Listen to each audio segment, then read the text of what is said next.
Hi everyone. Yesterday we missed class because some family matters, and I really appreciate your understanding. We are going to cover what we were supposed to talk about, the process. In these upcoming videos, this time we will just focus on the concepts, and next class we will talk about the specific methods. Last week we talked about system calls. Through system calls, user programs can switch to kernel mode to do some complex operations. So a system call is basically an interface to request OS services. But this brings up a follow-up question. What services does the OS actually provide? One of the core services the OS provides is what we are going to talk about today, the process. First, let's look at some background. In the real world, we use many applications at the same time.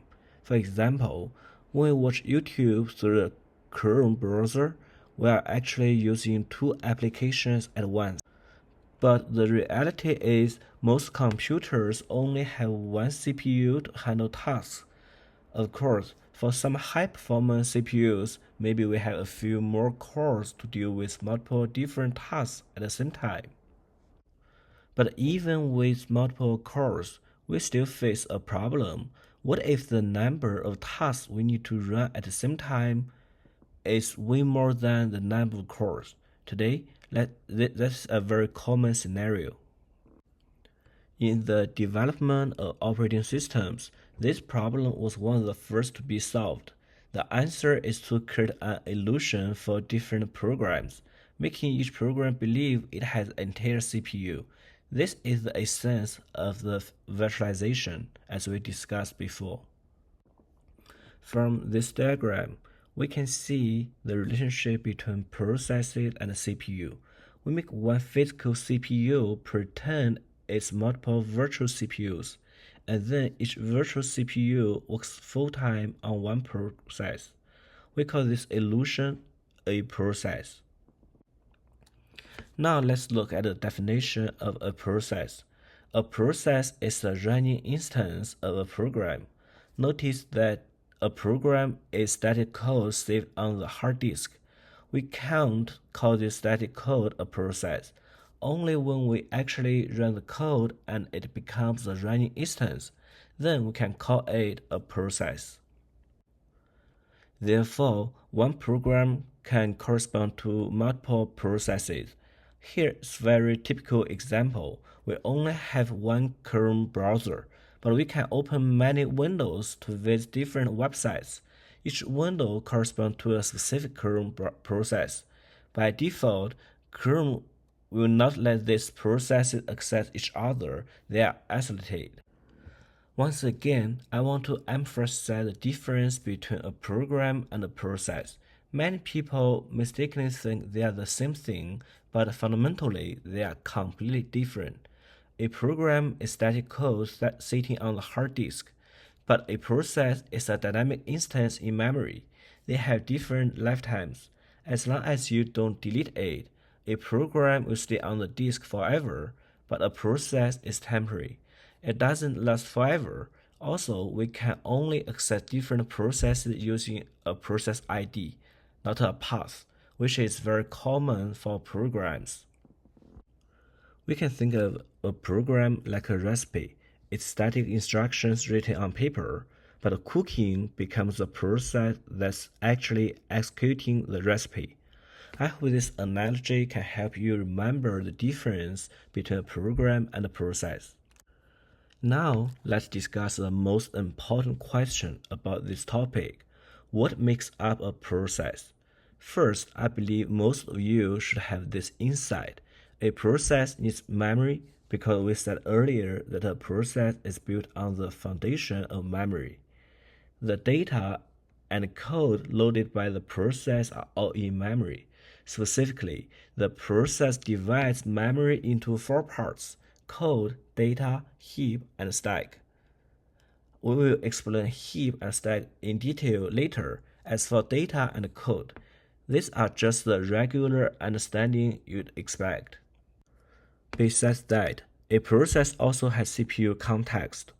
We talked before about how the CPU uses time sharing to create an illusion for different users. Since the CPU is a shared piece of physical hardware, when a process gets paused or preempted, the operating system needs to save a set of register values so that the process can continue running smoothly later on. So the CPU context is basically a snapshot of the hardware state at that specific moment. As for OS resources, these are the descriptors and metadata that our operating system kernel assigns to a process so it can safely access hardware or communicate with other processes. We'll discuss the details later. Let's first look at the details of memory. Note that memory itself is also hardware, so it also needs virtualization. But the memory we are talking about here refers to the abstraction after virtualization, not the actual hardware memory. So we can think each process has its own memory to use independently. This semester we will have a topic on memory virtualization, and we'll explain in detail how memory gets virtualized at that time. In a process, memory is divided into at least 4 parts: stack, heap, data, and code. Code and data are placed in the low addresses the memory first, while the stack is located at the high addresses, and the heap is in between. As for high address and low address, these are defined based on the size of the memory addresses. We put the heap on one side of the available memory and the stack on the other side. The memory space in the middle is temporarily unused space. If our process requires more memory use space, the heap and stack will expand toward the middle. As I said earlier, we will focus on discussing the heap and stack parts. Let's look at the stack first. The stack stores function call frames, and a function call frame is all the context needed to run a function. For example, when using recursion, we call the function many times, and each time we use a function, it creates a new function frame. When the function returns, we pop this function frame from the stack, which means we have finished this function. So the stack in the OS is just like the stack in data structures. It follows the last in, first out pattern. In this example, we have 3 functions: the main function, the full function, and the bar function. Obviously, the process will use the main function first, so in the corresponding stack, the main function's frame will be at the high addresses. The next frame will be the full function's frame, because when running the main function, it calls the full function, and the last one is the bar function's frame. Specifically, inside each frame, we need to store a lot of information to help out. For example, the return address tells the function what to do next after it finished executing. As for the frame pointer, this represents the memory location of the current frame. It's a static value that helps us locate the frame efficiently. If we use a stack pointer to find addresses, it's less efficient because the stack pointer value changes. Every time we do a push or pop operation, it changes the stack pointer value. Before we override the FP register, we must save the old FP, which is main FP, onto the stack. That's the saved FP. When full function finishes running and returns, the CPU will pop this saved FP from the stack and restore it back to the FP register. Here we list some properties of the stack. First is a last in, first out order. This is exactly the same as the stack in data structures.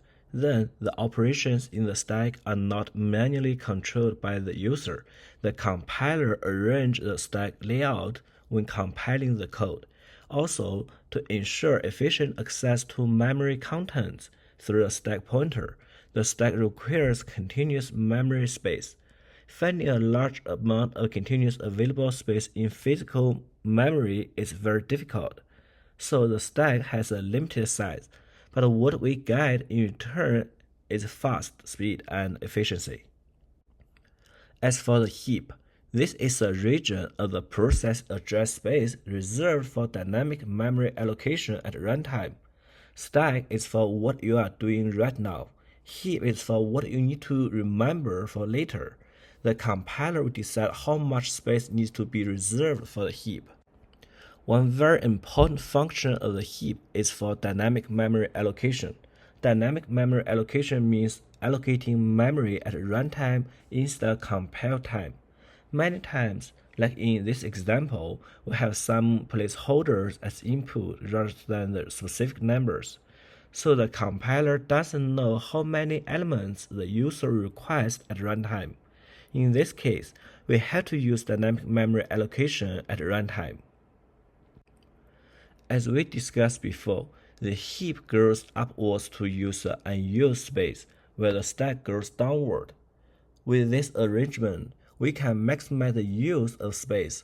Also, because the heap is runtime memory allocation, programmers can use specific functions to manually allocate space. Since the heap plays a warehouse role to store lots of content, we can't require that it use continuous available memory. The heap can use memory virtualization to correspond to non-continuous locations on the hardware memory, which achieves the requirement of large size. But the cost is slow speed, because moving around a lot on the hardware memory brings overhead. Here's a very common misconception. Some people confuse the heap in OS with the heap in data structures. In data structures, a heap is an important structure that uses a complete binary tree to build a priority heap. When the parent node is always bigger than the children, it's a max heap, and the opposite is a min heap. In this example, we can see how this array is sorted in the system using a min heap. We can see that this kind of application is completely different from the heap we are discussing in the OS. As for why they have the same name, it's a historical coincidence. Both OS and data structure thought about some characteristics of heap, just from different angles. The OS focused on a disordered pile characteristic, while data structures focus on the mathematical properties. The second major component of a process is the CPU context. The importance of the CPU comes from how CPU time sharing works. As we talked about last week, the OS rapidly switches the CPU among multiple processes and gives each process a relatively small time quantum. Through this method, every process has the illusion that it owns the entire CPU. The size of the quantum affects the performance and user perception. If the quantum is too small, it increases the frequency of CPU switching, which brings in a lot of overheat. When the quantum is too large, there's a poor responsiveness, so users will feel the delay. So choosing a good quantum time is valuable. However, deciding the quantum time is just the first step. More importantly, we need to think about how to let the OS smoothly complete the task switch and continue existing tasks within such a small time duration. If we think of the stack as a desk and the heap as a warehouse, then the CPU context corresponds to this. When we need to leave the office, we need to record what the current state of our desk is. CPU context is a collection of all the values in the CPU's internal registers at a specific moment. It's a minimum data set that allows the operating system to pause a task, whether it's process or thread, and perfectly restore it in the future. So during a context switch, the OS saves the register level information to the process control block, and then by reading this content from the process control block later, it can exactly continue the previous task. PCB is a data structure that stores everything about a process. The purpose of designing and using PCB is to let OS track all process information. It's important to note that one process has only one PCB, and during the context switch process, the contents in the PCB are constantly updated. The kernel maintains a global table to record PCB information from different processes. In this PCB example, we can see it stores very critical process information like the current CPU register state, memory allocation information, and so on. With just this context, the OS can completely restore a previously existing task. OS resources are the last component of a process. They refer to some important resources managed through the kernel, like operating files or other resources that user mode does have permission to directly access. If we compare context switching to time sharing of the CPU, then OS resources are space sharing of everything else besides the CPU. As we talked about last week, hardware and system resources in the computer are shared and protected, otherwise they would be easily attacked. Here I have listed some common OS resources. File descriptors are handles to open files, and access devices such as printers. Memory mapping can map memory abstraction to physical memory hardware. These are all important resources that directly affect the computer's normal operation and security.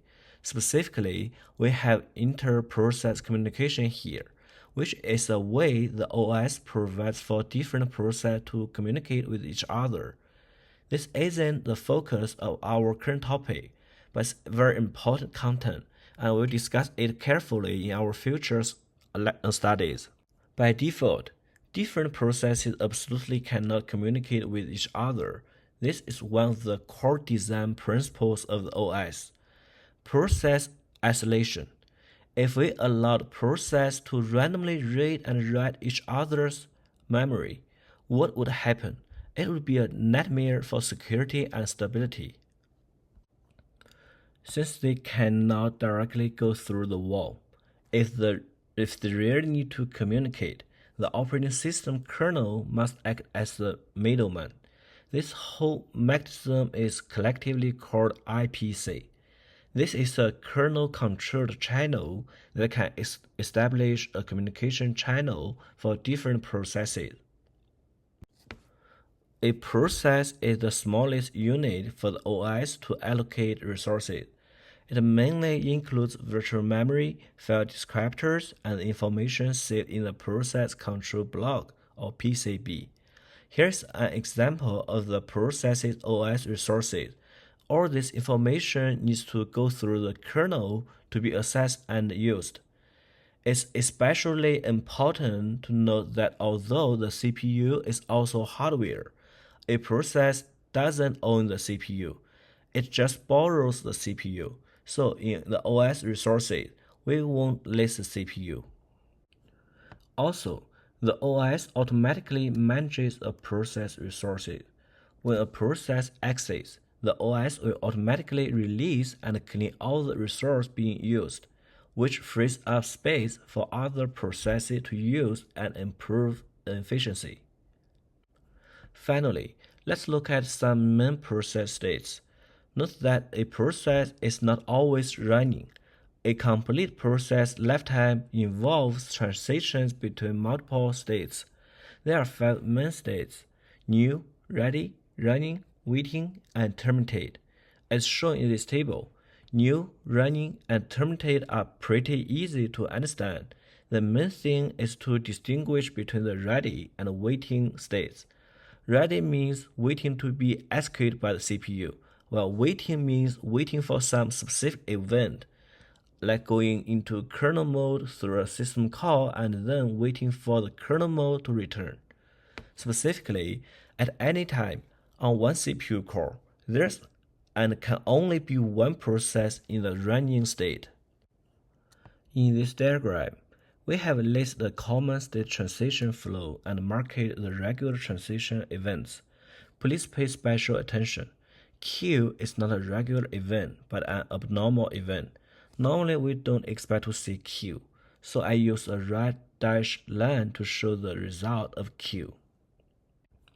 Regarding regular transition events, most of their functions are pretty straightforward.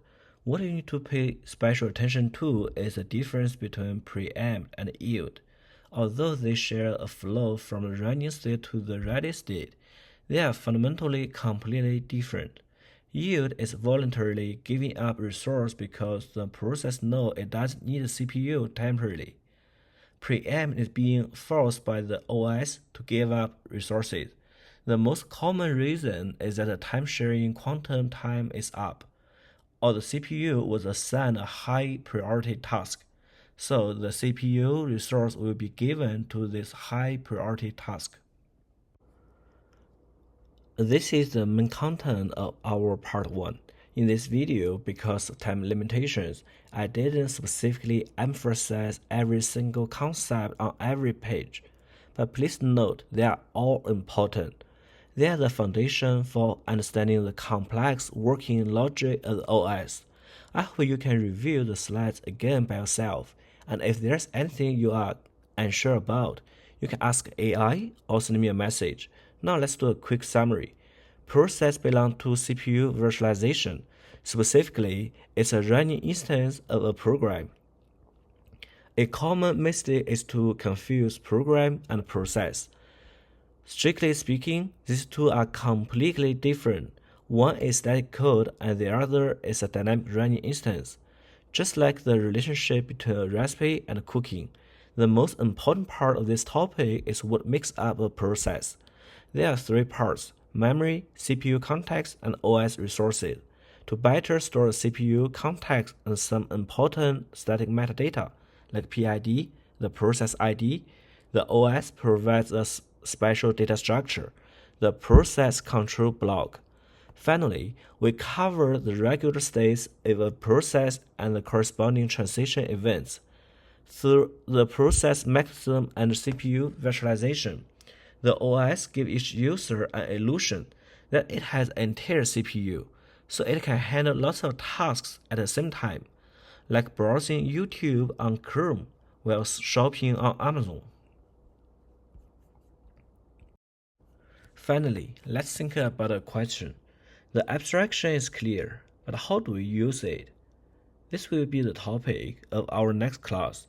We'll introduce the Process API. By using these APIs, users can efficiently interact with the OS to accomplish complex tasks. Thank you.